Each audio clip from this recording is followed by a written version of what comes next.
Good morning ulit mga kuryente. Last video, ito pinakita natin. Ito. Ngayon naman yung pag-trigger nito o kaya pag gamit ng function nito. Yan.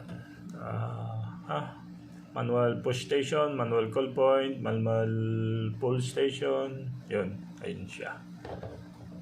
Pagkakaiba lang ng tsura pero same functionalities yan. Yan. So, since napakita ko na to last time, tsaka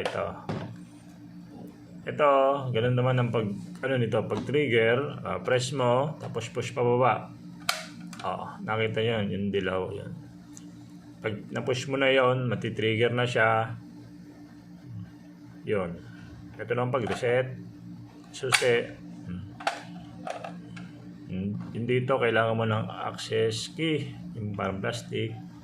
Dito no need na kasi pupush mo na lang yon. Ito kailangan mo ng ito susi talaga. Yan. Ito. Yan. Push, press, push. Ayun. Reset. Okay. Salamat.